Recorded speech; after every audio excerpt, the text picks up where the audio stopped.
Good morning po sa lahat. Isa pang baliyugto ng ating daily Bible blessings. Pamagat po ng ating alayong umaga ay walang ipagkakait na mabuti. Walang ipagkakait na mabuti. Ito tayong mga minamahal ay nakadepende lamang sa biyaya, habag at awa ng Diyos. Wala tayong maaaring magawa o may bigay sa Diyos upang mapilit natin siya na tayo po ay kanyang pagpalain. Hindi po ito rin mga minamahal, ito rin ng ugat kalidad ng ating ugnayan sa ating Panginoon at relasyon sa ating Diyos ay may epekto kung paano tayo niya pagkapalain. Halimbawa, patignan po natin sabi sa mga awit 84:11 sa iporoon, pagkat ang Panginoong Yahweh, pag-asa at sanggalang, kami pinagpapala mo sa pag-ibig mo at dangal. Hindi siya nagkakait ng mabuti mga bagay sa sino mang ang gawain ay matuwid at marangal.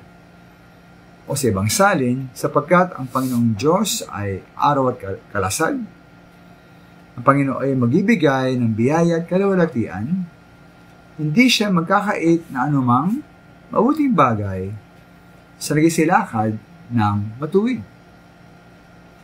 Kaya po mo sa verse na ito, sino po ang ating Diyos? Siya po ay araw at kalasag. Siya po ang ating pag-asa at sanggalang. Ang ginagawa ng ating Panginoon, tayo ay pinagpapala at mabigay siya sa atin ng biyaya at kalawalatian. Hindi para po kanina naman, partikular ang pangako na hindi siya magkakait ng mabuting mga bagay. Sabi po sa verse natin na binasa, sa taong ang gawain ay matuwid at marangal, o ang taong naisilakad ng matuwid.